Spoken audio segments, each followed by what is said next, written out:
ಪ್ರೀತಿಯ ಮಿತ್ರರಿಗೆ ಮಧುಮಾಲಾ ಧ್ವನಿಸಿರಿ ಯೂಟ್ಯೂಬ್ ಚಾನಲ್ಗೆ ಆತ್ಮೀಯ ಸ್ವಾಗತ. ಕ್ಷಮೆಯ ಧರಿತ್ರಿ ಸಂಚಿಕೆ 100. ಮಿತ್ರರೇ, ಕ್ಷಮೆಯ ಧರಿತ್ರಿ ಇಂದಿಗೆ 100 ಸಂಚಿಕೆಗಳನ್ನು ಪೂರೈಸುತ್ತಿದೆ. ಇದರ ಯಶಸ್ಸಿಗೆ ಕಾರಣರಾಗಿರುವ ತಮ್ಮೆಲ್ಲರಿಗೂ ಮನದಾಳದ ವಂದನೆಗಳು. ಈಗ ಸಂಚಿಕೆಯನ್ನು ಮುಂದುವರಿಸೋಣ. ವಾರಗಳ ಬಳಿಕ ಅಮ್ಮನನ್ನು ಕಂಡ ಶ್ರೀಪತಿ ಭಾವುಕನಾಗಿ ಅವರನ್ನು ತಬ್ಬಿದ್ದನು. ನಾನು ಕೂಡ ನೀನು ಬರೋದನ್ನೇ ಕಾಯ್ತಾ ಇದ್ದೆ ಮಗು. ಸಂತೋಷದ ವಿಚಾರವನ್ನು ಮಗನ ಬಳಿ ಹೇಳಲು ಅಮ್ಮನ ಮನಸ್ಸು ಹಾತೊರೆಯುತ್ತಿತ್ತು. ಅಮ್ಮ, ಈ ರೀತಿ ನಾನು ಎಷ್ಟೋ ದಿನ ನಿಮ್ಮನ್ನು ಬಿಟ್ಟು ಕೆಲಸದ ಮೇಲೆ ಮಂಗಳೂರಿಗೆ ಹೋದದ್ದಿದೆ. ನಿಮಗೂ ಕೂಡ ನನ್ನನ್ನು ನೋಡದೇ ಇದ್ರೆ ಬೇಜಾರಾಗುತ್ತೆ ಅಂತ ಗೊತ್ತಿದೆ. ಆದರೆ ಪ್ರತಿ ಬಾರಿಗಿಂತಲೂ ಈ ಬಾರಿ ಬಹಳ ವಿಶೇಷವಾಗಿ ಕಾಣ್ತಾ ಇದ್ದೀರಾ. ನಿಮ್ಮ ಮನಸ್ಸಲ್ಲಿ ಏನೋ ವಿಷಯ ಹೇಳಬೇಕು ಅಂತ ಅಂದ್ಕೊಂಡಿದ್ದೀರಾ ಅನಿಸುತ್ತೆ. ಏನಮ್ಮ ಅದು? ಶ್ರೀಪತಿ ಅಮ್ಮನ ಅಂತರಾಳವನ್ನು ಅರಿತವನಂತೆ ಪ್ರಶ್ನಿಸಿದವನು ಅಂದಾಗೆ, ಕೃಷ್ಣ ಮನೇಲಿಲ್ವಾ? ಕಾಣ್ತಾನೆ ಇಲ್ವಲ್ಲ ಎಂದು ಸುತ್ತಲೂ ಕಣ್ಣಾಯಿಸಿದನು. ಇಲ್ಲ ಶ್ರೀಪತಿ, ಅವನು ಹೊರಗೆ ಹೋಗಿದ್ದಾನೆ. ನೀನು ಬರೋ ವಿಷಯ ಅವನಿಗೂ ತಿಳಿದಿದೆ. ಇನ್ನೇನು ಬಂದ್ಬಿಡ್ತಾನೆ. ನಿನ್ನ ಊಹೆ ನಿಜ. ನಾನು ನಿನ್ನ ಬಳಿ ಏನನ್ನು ಹೇಳಬೇಕು. ಈ ವಿಷಯವನ್ನು ಅವತ್ತೇ ಹೇಳೋಣ ಅಂದ್ಕೊಂಡಿದ್ದೆ. ಆದರೆ ನೀನು ಮಂಗಳೂರಿಗೆ ಹೋಗೋ ಸಂದರ್ಭ ಬಂದಿದ್ರಿಂದ ಹೇಳೋದಕ್ಕೆ ಆಗಿರಲಿಲ್ಲ. ಈ ವಿಷಯ ಕೇಳಿದರೆ ನಿನಗೆ ಎಷ್ಟು ಸಂತೋಷ ಆಗುತ್ತೆ ಗೊತ್ತಾ? ಈಗ ನೀನು ಸ್ವಲ್ಪ ರೆಸ್ಟ್ ಮಾಡು. ವಿಷಯ ಏನು ಅಂತ ಸಂಜೆ ಹೇಳ್ತೀನಿ. ಇವತ್ತು ಹೇಗೋ ಭಾನುವಾರ, ಎಲ್ಲರೂ ಮನೆಯಲ್ಲೇ ಇದ್ದಾರೆ. ಸಂಜೆ ಎಲ್ಲರೂ ಸೇರಿದಾಗ ಹೇಳ್ತೀನಿ. ಹೋಗಿ ವಿಶ್ರಾಂತಿ ತಗೋ ಎಂದು ನಲ್ಮೆಯಿಂದ ಅವನ ಕೆನ್ನೆಯನ್ನು ಮೃದುವಾಗಿ ತಟ್ಟಿ ತಮ್ಮ ಕೋಣೆಗೆ ನಡೆದರು. ಅಮ್ಮ ಹೋಗುವ ದಾರಿಯನ್ನೇ ನೋಡುತ್ತಾ ನಿಂತ ಶ್ರೀಪತಿ, ಗುಡ್ ನ್ಯೂಸಾ? ನನಗೆ ಸಂತೋಷ ಆಗುವಂಥದ್ದು ಏನಿರ್ಬೋದು? ನನ್ನ ಹಾಗೂ ಕ್ಷಮಾರ ಮದುವೆಯ ವಿಷಯವನ್ನೇನಾದರೂ ಮಾತನಾಡ್ಬೋದಾ? ಕೃಷ್ಣ ಕೂಡ ಮೊನ್ನೆ ಕಾಲ್ ಮಾಡಿದಾಗ ನಿನಗೊಂದು ಗುಡ್ ನ್ಯೂಸ್ ಹೇಳಬೇಕು, ನೀನು ಮನೆಗೆ ಬರೋದನ್ನೇ ಕಾಯ್ತಾ ಇದ್ದೀನಿ ಅಂದಿದ್ದ. ಅಂದರೆ ನನ್ನ ಹಾಗೂ ಕ್ಷಮಾರ ವಿಷಯ ಅವನಿಗೂ ಗೊತ್ತಾಯ್ತಾ? ತನ್ನಷ್ಟಕ್ಕೆ ಯೋಚಿಸುತ್ತಿದ್ದವನು ತನ್ನ ಯೋಚನಾ ಲಹರಿಯಿಂದ ಹೊರಬಂದು, ಹೇಗೂ ಸಂಜೆ ಎಲ್ಲ ಗೊತ್ತಾಗುತ್ತಲ್ಲ, ಸುಮ್ಮನೆ ಯಾಕೆ ತಲೆ ಕೆಡಿಸ್ಕೊಳ್ಳೋದು ಎಂದುಕೊಂಡು ತನ್ನ ಕೋಣೆಗೆ ತೆರಳಿ ಕ್ಷಮಾಳ ನೆನಪಿನಲ್ಲಿಯೇ ಹಾಸಿಗೆಯ ಮೇಲೆ ಉರುಳಿದನು. ಅಮ್ಮ, ಶ್ರೀಪತಿ ಮನೆಗೆ ಬಂದ್ರಂತೆ, ರಾಮಯ್ಯ ಹೇಳಿದ್ರು. ಶ್ಯಾಮಲಾರೊಡನೆ ಮಹಲಿನ ಒಳಗೆ ಬಂದ ಕ್ಷಮ ಅಹಲ್ಯಾದೇವಿಯವರ ಬಳಿ ಶ್ರೀಪತಿಯ ಬಗ್ಗೆ ವಿಚಾರಿಸಿ ಅವನಿಗಾಗಿ ನಿಂತಲ್ಲಿಯೇ ಅರಸಿದಳು. ಕ್ಷಮಾಳ ಇಂಪಾದ ಧ್ವನಿಯಲ್ಲಿ ತನ್ನ ಹೆಸರನ್ನು ಕೇಳಿದ ಶ್ರೀಪತಿಗೆ ಎಲ್ಲಿಲ್ಲದ ಆನಂದವಾಯಿತು. ಅವಳಿಗೂ ಕೂಡ ನನ್ನಂತೆಯೇ ಯಾವಾಗ ನನ್ನನ್ನು ನೋಡ್ತೀನೋ ಅನ್ನಿಸೋದಕ್ಕೆ ಪ್ರಾರಂಭವಾಗಿರಬೇಕು. ಮನಸ್ಸಿನಲ್ಲಿಯೇ ಹಿಗ್ಗಿದವನು ತನ್ನ ಕೋಣೆಯಿಂದ ಹೊರಬಂದು, ಕ್ಷಮ, ಹೇಗಿದ್ದೀರಿ ಎಂದು ಸಹಜವಾಗಿ ವಿಚಾರಿಸಿದನು. ನಾನು ಚೆನ್ನಾಗಿದ್ದೀನಿ. ನೀವು ಹೇಗಿದ್ದೀರಿ? ಅಲ್ಲಿ ಆಶಾ, ರಾಧಿಕಾ, ಸುಮಾ ಎಲ್ಲ ಹೇಗಿದ್ದಾರೆ? ಅವರನ್ನೆಲ್ಲ ನೋಡಿ ಮಾತನಾಡಿ ಎಷ್ಟೋ ದಿನಗಳಾಯಿತು. ಸಮಯ ಆದಾಗ ಒಮ್ಮೊಮ್ಮೆ ಕರೆ ಮಾಡ್ತಾ ಇರ್ತೇನೆ. ಈಗ ಬಹಳ ದಿನಗಳಿಂದ ಅವರು ಮಾಡಿಲ್ಲ. ನನಗೂ ಕೂಡ ಸಮಯ ಆಗಲಿಲ್ಲ. ಗೆಳತಿಯರ ಬಗ್ಗೆ ತಿಳಿದುಕೊಳ್ಳುವ ಸಲುವಾಗಿ ಕೇಳಿದಳು. ಅವಳು ಅಮ್ಮನಲ್ಲಿ ತನ್ನ ಬಗ್ಗೆ ವಿಚಾರಿಸಿದ್ದು ತನಗಾಗಿಯಲ್ಲ, ತನ್ನ ಸ್ನೇಹಿತೆಯರಿಗಾಗಿ ಎಂದು ತಿಳಿದು ಅವನ ಮನಸ್ಸಿಗೆ ಬೇಸರವಾದರೂ ತೋರ್ಪಡಿಸಿಕೊಳ್ಳದೆ, ಚೆನ್ನಾಗಿದ್ದಾರೆ, ಅವರು ಕೂಡ ನಿಮ್ಮನ್ನು ತುಂಬ ಮಿಸ್ ಮಾಡ್ಕೊಳ್ತಾ ಇದ್ದಾರೆ ಅನ್ನೋದು ಅವರ ಮಾತಿನಿಂದಲೇ ತಿಳಿತಿತ್ತು ಎಂದು ಅಲ್ಲಿನ ವಿಚಾರಗಳನ್ನು ಹಂಚಿಕೊಂಡನು.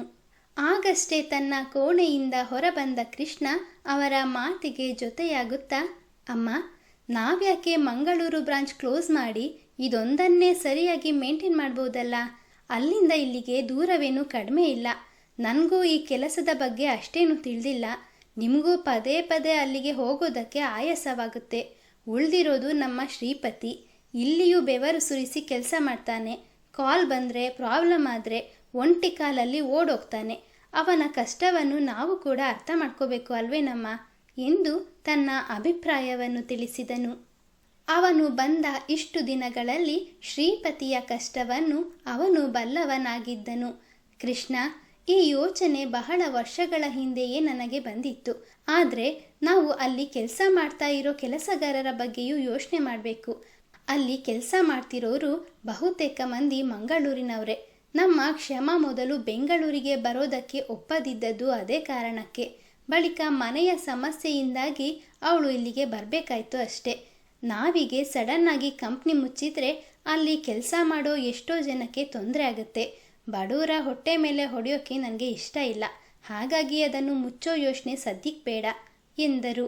ಅಮ್ಮನ ದೂರಾಲೋಚನೆ ಕಂಡು ಮಗನ ಮನಸ್ಸು ತುಂಬಿ ಬಂದಿತ್ತು. ಕೃಷ್ಣ, ನೀನೇನು ಯೋಚನೆ ಮಾಡಬೇಡ. ಬೆಂಗಳೂರಿಂದ ಮಂಗಳೂರಿಗೆ ಬಹಳ ದೂರ ಇರ್ಬೋದು. ಅದಕ್ಕಾಗಿ ಅಮ್ಮ ಹೆಲಿಕಾಪ್ಟರ್ನ ವ್ಯವಸ್ಥೆ ಮಾಡಿದ್ದಾರೆ. ಎರಡೂ ಕಡೆ ನೋಡ್ಕೊಳ್ಳೋದು ನನಗೇನು ಕಷ್ಟ ಆಗೋದಿಲ್ಲ. ಅದು ಅಲ್ಲದೆ ಈಗ ಕ್ಷಮ ಬಂದ್ಮೇಲಂತೂ ನನ್ನ ಹೆಗಲ ಮೇಲಿದ್ದ ಭಾರ ಎಷ್ಟೋ ಇಳಿದಂತಾಗಿದೆ ಎಂದ ಶ್ರೀಪತಿ ಕ್ಷಮಾಳತ್ತ ಮೆಚ್ಚುಗೆಯ ನೋಟ ಬೀರಿದನು. ಕ್ಷಮ ಎಂದಿನಂತೆ ಅವನತ್ತ ನೋಡಿ ಮಂದಹಾಸ ಬೀರಿದಳು. ಆದರೆ ಶ್ರೀಪತಿಗೇಕೋ ಆ ನಗುವಿನ ಕಣ್ಣುಗಳನ್ನು ದಿಟ್ಟಿಸಿ ನೋಡಲಾಗಲಿಲ್ಲ. ಅವನು ತಕ್ಷಣ ತನ್ನ ನೋಟವನ್ನು ಅಹಲ್ಯದೇವಿಯವರತ್ತ ಹೊರಳಿಸಿ, ಅಮ್ಮ, ಅದು ಎಂದನು. ಅವನ ಮುಂದಿನ ಮಾತುಗಳು ತಮಗೆ ತಿಳಿದಿವೆ ಎಂಬಂತೆ ಅಹಲ್ಯದೇವಿ ಮಾತನಾಡುತ್ತಾ, ಗೊತ್ತಾಯಿತು ಶ್ರೀಪತಿ, ನೀನು ಬೆಳಗ್ಗೆ ಕೇಳ್ತಾ ಇದೆಯಲ್ಲ ಗುಡ್ ನ್ಯೂಸ್ ಏನು ಅಂತ, ಈಗ ಹೇಳ್ತೀನಿ ಕೇಳು ಎಂದು ಪಡಸಾಲೆಯ ಮಧ್ಯಭಾಗದಲ್ಲಿ ಬಂದು ನಿಂತರು. ಶ್ರೀಪತಿ ಅಮ್ಮನ ನಡೆಯನ್ನು ಸೂಕ್ಷ್ಮವಾಗಿ ಗಮನಿಸುತ್ತಲೇ ಇದ್ದನು. ಅಹಲ್ಯಾದೇವಿ ಕ್ಷಮ ಹಾಗೂ ಕೃಷ್ಣನನ್ನು ಬಳಿ ಕರೆದು ಅವರಿಬ್ಬರ ಕೈಗಳನ್ನು ಒಂದರ ಮೇಲೊಂದರಂತೆ ಇಟ್ಟವರು, ಶ್ರೀಪತಿ, ಹೇಗಿದೆ ಜೋಡಿ ಎಂದು ಕಣ್ಣರಳಿಸಿ ಕೇಳಿದರು. ಶ್ರೀಪತಿಗೆ ನಿಂತಲ್ಲಿಯೇ ಆಘಾತವಾಯಿತು. ಅಮ್ಮ ಇದೇನು ಹೇಳ್ತಾ ಇದ್ದಾರೆ? ಜೋಡಿನ? ಅವರ ಮಾತುಗಳನ್ನು ಅರಗಿಸಿಕೊಳ್ಳಲು ಅವನಿಗೆ ಕ್ಷಣಗಳೇ ಬೇಕಾಯಿತು. ಏನಮ್ಮ, ನನಗೆ ಅರ್ಥ ಆಗ್ತಾ ಇಲ್ಲ. ಅವನ ನುಡಿಗಳು ತೊದಲಿದವು. ಹೌದು ಶ್ರೀಪತಿ, ಕ್ಷಮ ಹಾಗೂ ಕೃಷ್ಣ ಒಬ್ಬರಿಗೊಬ್ಬರು ಪ್ರೀತಿಸ್ತಾ ಇದ್ದಾರೆ. ಈ ವಿಷಯ ನನಗೆ ಕೃಷ್ಣನನ್ನು ಭೇಟಿ ಮಾಡಿದಾಗಲೇ ತಿಳಿಯಿತು. ಕ್ಷಮ ಈ ಮನೆಗೆ ಮೊದಲ ಬಾರಿ ಕಾಲಿಟ್ಟಾಗಲೇ ನಮ್ಮ ಕೃಷ್ಣನಿಗೆ ಇವಳೇ ಸರಿಯಾದ ಜೋಡಿ ಅಂತ ಮನದಲ್ಲಿಯೇ ನಿಶ್ಚಯಿಸಿದ್ದೆ. ಆ ದೇವರ ಇಚ್ಛೆಯೂ ಕೂಡ ಇದೇ ಆಗಿತ್ತು ಅನಿಸುತ್ತೆ. ಅವನೇ ಇವರಿಬ್ಬರನ್ನು ಒಂದು ಮಾಡಿದ್ದಾನೆ. ಇದನ್ನು ಅವತ್ತೇ ನಿನ್ನ ಬಳಿ ಹೇಳೋಣ ಅಂದ್ಕೊಂಡಿದ್ದೆ, ಸಮಯ ಆಗಲಿಲ್ಲ. ಈಗ ಈ ವಿಷಯ ಕಂಪನಿಯ ಎಲ್ಲ ಕೆಲಸಗಾರರಿಗೂ ತಿಳಿದಿದೆ. ನೀನೊಬ್ಬ ಬಾಕಿ ಇದ್ದೆ, ಈಗ ನಿನಗೂ ತಿಳಿದಾಯ್ತು. ಹೇಗಿದೆ ಸರ್ಪ್ರೈಸ್? ನಿನಗೆ ಸಂತೋಷ ಆಯಿತು ತಾನೇ? ಮಗನ ಮಾತುಗಳಿಗಾಗಿ ತಾಯಿಯ ಮನಸ್ಸು ಚಡಪಡಿಸುತ್ತಿತ್ತು. ಛಿದ್ರಗೊಂಡಿದ್ದ ಹೃದಯದಿಂದ ಯಾವ ಮಾತುಗಳು ತಾನೇ ಹೊರಬರಲು ಸಾಧ್ಯವಿತ್ತು? ಅದಾಗಲೇ ಅವನ ಕಣ್ಣುಗಳು ಕೊಳವಾಗಿದ್ದವು. ನೂರಾರು ಕನಸುಗಳನ್ನು ಕಟ್ಟಿ ನಿರ್ಮಿಸಿದ್ದ ಆಶಾ ಗೋಪುರ ಅಮ್ಮ ಆಡಿದ ಒಂದೇ ಒಂದು ಮಾತಿನ ಬಿರುಗಾಳಿಗೆ ಸಿಕ್ಕು ಪಾತಾಳದಲ್ಲಿ ಭೂಗತವಾಗಿತ್ತು. ರಾಡಿಗೊಂಡಿದ್ದ ಮನದಲ್ಲಿ ನೂರಾರು ಪ್ರಶ್ನೆಗಳು ಜನ್ಮ ತಳೆದಿದ್ದವು. ಆದರೆ ಅದಾವುದಕ್ಕೂ ಅವನ ಬಳಿ ಉತ್ತರವೇ ಇರಲಿಲ್ಲ. ಹೌದು, ಅಮ್ಮ ಅವತ್ತು ಮಾತಿನ ನಡುವೆ ಸೊಸೆ ಅಂತ ಹೇಳ ಹೊರಟಿದ್ದು ಎಷ್ಟು ಸತ್ಯನೋ, ಅವರು ಕೃಷ್ಣನೊಂದಿಗೆ ಕ್ಷಮಾರ ವಿವಾಹ ಮಾಡ ಬಯಸಿದ್ದು ಕೂಡ ಅಷ್ಟೇ ಸತ್ಯ. ಆದರೆ ಅವರ ಮಾತುಗಳನ್ನು ಸಂಪೂರ್ಣವಾಗಿ ಅರ್ಥೈಸಿಕೊಳ್ಳದೆ ನಾನೇ ಇಲ್ಲ ಸಲ್ಲದ್ದನ್ನೆಲ್ಲ ಭ್ರಮಿಸಿಕೊಂಡು ನನ್ನಷ್ಟಕ್ಕೆ ನಾನೇ ಕನಸು ಕಾಣ್ತಿದ್ದೆ.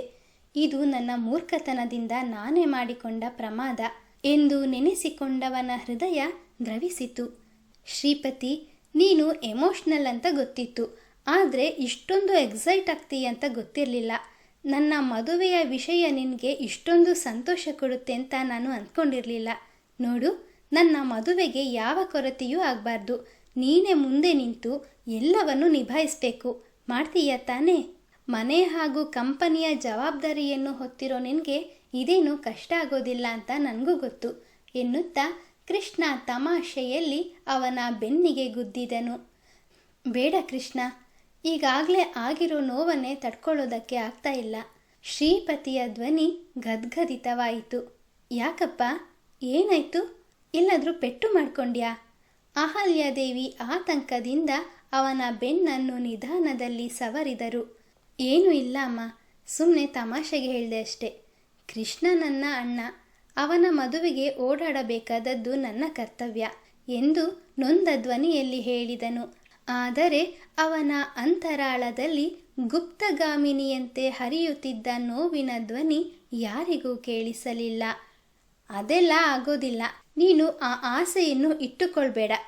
ಅಹಲ್ಯಾದೇವಿಯವರ ಮಾತುಗಳನ್ನು ಕೇಳಿ ಎಲ್ಲರೂ ಆಶ್ಚರ್ಯದ ಮುಖ ಹೊತ್ತು ಅವರನ್ನೇ ದಿಟ್ಟಿಸಿದರು. ಏನು ಎಲ್ಲರೂ ಹೀಗೆ ನೋಡ್ತಾ ಇದ್ದೀರಾ? ನಾನು ಅವತ್ತೇ ಹೇಳಿದ್ದೀನಿ, ನನ್ನ ಇಬ್ಬರು ಮಕ್ಕಳ ಮದುವೆ ಒಂದೇ ದಿನ ಒಂದೇ ಚಪ್ಪರದಲ್ಲಿ ಆಗುತ್ತೆ. ಹೀಗಿದ್ದಾಗ ನಮ್ಮ ಶ್ರೀಪತಿ ಹೇಗೆ ಶ್ರೀಕೃಷ್ಣನ ಮದುವೆಯಲ್ಲಿ ಓಡಾಡೋದಕ್ಕೆ ಸಾಧ್ಯ? ನಿಮ್ಮ ಮಾತು ಸತ್ಯ ಅಹಲ್ಯ ಅವರೇ. ಅಣ್ಣ ತಮ್ಮನ ಮದುವೆಯನ್ನು ಒಟ್ಟಿಗೆ ಮಾಡೋಣ. ಆದರೆ ಮದುವೆಗೆ ಹುಡುಗಿಯನ್ನು ಹುಡುಕೋದಕ್ಕೆ ಪ್ರಾರಂಭ ಮಾಡಿದ್ದೀರಾ? ಅಥವಾ ಶ್ರೀಪತಿ ಕೂಡ ನಮ್ಮ ಅಳಿಯಂದಿರ ಹಾಗೆ ಯಾವುದಾದ್ರೂ ಹುಡುಗಿಯನ್ನು ಹುಡುಕಿಕೊಂಡಿದ್ದಾರೋ ಹೇಗೆ? ಅಹಲ್ಯಾದೇವಿಯವರ ಮಾತಿಗೆ ಮಾತು ಸೇರಿಸಿದ ಶ್ಯಾಮಲ ಶ್ರೀಪತಿಯತ್ತ ದೃಷ್ಟಿ ಹಾಯಿಸಿದರು. ಶ್ರೀಪತಿಯ ನಿಸ್ತೇಜ ಕಣ್ಣುಗಳು ಕ್ಷಮಾಳನ್ನೇ ದಿಟ್ಟಿಸುತ್ತಿದ್ದವು. ನಾನು ಮನಸಾರೆ ಮೆಚ್ಚಿದ್ದ ಹುಡುಗಿ ನನ್ನ ಪಾಲಿಗೆ ದಕ್ಕೋದಿಲ್ಲ. ಅವರನ್ನು ಪಡೆಯುವ ಅದೃಷ್ಟ ನನ್ನ ಹಣೆಯಲ್ಲಿ ಬರೆದಿಲ್ಲ. ಮನಸ್ಸಿನಲ್ಲಿಯೇ ಹೇಳಿಕೊಂಡು ತನ್ನ ಹಣೆ ಬರಹವನ್ನು ತಾನೇ ಅಲ್ಲಗಳೆದುಕೊಂಡನು. ಕಲ್ಲಿನ ಪ್ರತಿಮೆಯಂತೆ ಅವನ ಮನಸ್ಸು ಕೂಡ ನಿಶ್ಚಲವಾಗಿತ್ತು. ಹೊರಗಿನ ಯಾವ ಮಾತುಗಳು ಅವನಿಗೆ ಕೇಳದವನಂತೆ ನಿರ್ವಿಕಾರ ಚಿತ್ತದಿಂದ ಕ್ಷಮಾಳ ಮೇಲೆ ನೆಟ್ಟಿದ್ದ ನೋಟವನ್ನು ಎತ್ತಲು ಹೊರಳಿಸಿದನು. ಮಗು ಶ್ರೀಪತಿ, ಏನಾಯ್ತಪ್ಪ? ಯಾಕೆ ಏನು ಮಾತಾಡ್ತಾ ಇಲ್ಲ? ಶ್ಯಾಮಲ ಏನೋ ಕೇಳಿದ್ರು, ನೀನು ಉತ್ತರವನ್ನೇ ಕೊಡಲಿಲ್ವಲ್ಲ? ಹೇಳು, ನೀನು ಕೂಡ ಯಾವುದಾದ್ರೂ ಹುಡುಗಿಯನ್ನು ಹುಡುಕಿಕೊಂಡಿದ್ಯೋ ಹೇಗೆ? ಅದೇ ನಿಜವಾಗಿದ್ದರೆ ಅವಳನ್ನೇ ಮದುವೆ ಮಾಡಿಸ್ತೀವಿ. ಅಹಲ್ಯಾದೇವಿ ಎಷ್ಟೇ ಒತ್ತಾಯ ಪಡಿಸಿದರೂ ಶ್ರೀಪತಿ ಮಾತ್ರ ತನ್ನ ಮನಸ್ಸಿನ ಮಾತುಗಳನ್ನು ಹೇಳಿಕೊಳ್ಳಲು ತಯಾರಿರಲಿಲ್ಲ. ಅವನಾಡುವ ಮಾತಿನಿಂದ ಎಷ್ಟೋ ವರುಷಗಳ ಬಳಿಕ ನಂದನವನವಾಗಿದ್ದ ಬೃಂದಾವನ ಕುರುಕ್ಷೇತ್ರದ ರಣರಂಗವಾಗುವುದು ಅವನಿಗೆ ಇಷ್ಟವಿರಲಿಲ್ಲ. ಇಲ್ಲ ಅಮ್ಮ, ನಾನು ಯಾರನ್ನು ಪ್ರೀತಿಸ್ತಾ ಇಲ್ಲ. ಬಾಯಿ ಬಡಬಡಾಯಿಸುತ್ತಿರುವಾಗಲೇ ಬೇಡ ಬೇಡವೆಂದರೂ ಅವನ ದೃಷ್ಟಿ ಕ್ಷಮಾಳನ್ನೇ ಅರಸುತ್ತಿತ್ತು. ಯಾಕೆ ಮಗು, ಸುಳ್ಳು ಹೇಳ್ತೀಯ? ಈ ಅಮ್ಮನ ಬಳಿ ನಿನ್ನ ಪ್ರೀತಿಯನ್ನು ಹೇಳಿಕೊಳ್ಳೋದಕ್ಕೆ ನಾಚಿಕೆನಾ? ಅಹಲ್ಯಾದೇವಿಯವರ ಮಾತುಗಳು ಎಲ್ಲರನ್ನೂ ದಂಗುಬಡಿಸಿದ್ದವು. ಶ್ರೀಪತಿಗಂತೂ ಜಂಘಾಬಲವೇ ಉಡುಗಿ ಹೋದಂತಾಗಿ ಮೈಯೆಲ್ಲ ನಿಶಕ್ತಿಯಾದಂತೆನಿಸಿತು. ಅವನ ಆಶ್ಚರ್ಯದ ಕಣ್ಣುಗಳು ಅಹಲ್ಯಾದೇವಿಯವರನ್ನೇ ದಿಟ್ಟಿಸುತ್ತಿದ್ದವು. ಅಹಲ್ಯಾದೇವಿಯವರ ಮಾತಿನ ಒಳರ್ಥವೇನು? ಅವರಿಗೆ ಶ್ರೀಪತಿಯ ಪ್ರೀತಿಯ ವಿಷಯ ತಿಳಿದಿದೆಯೇ? ಅದೇ ನಿಜವಾಗಿದ್ದಲ್ಲಿ ಅವರು ಕೃಷ್ಣನೊಂದಿಗೆ ಕ್ಷಮಾಳ ವಿವಾಹವನ್ನೇಕೆ ನಿಶ್ಚಯಿಸಿರುವರು? ನಿರೀಕ್ಷಿಸಿ ಮುಂದಿನ ಸಂಚಿಕೆಯಲ್ಲಿ. ಮಿತ್ರರೇ, ಕಥೆಯ ಬಗ್ಗೆ ನಿಮ್ಮ ಅನಿಸಿಕೆ ಅಭಿಪ್ರಾಯಗಳನ್ನು ದಯವಿಟ್ಟು ಕಮೆಂಟ್ನ ಮೂಲಕ ಹಂಚಿಕೊಳ್ಳಿ. ಹಾಗೆ ಲೈಕ್, ಶೇರ್, ಸಬ್ಸ್ಕ್ರೈಬ್ ಮಾಡುವುದರ ಮೂಲಕ ನಮ್ಮನ್ನು ಪ್ರೋತ್ಸಾಹಿಸಿ. ಮುಂದಿನ ಸಂಚಿಕೆಯಲ್ಲಿ ಮತ್ತೆ ಸಿಗೋಣ. ಧನ್ಯವಾದಗಳು.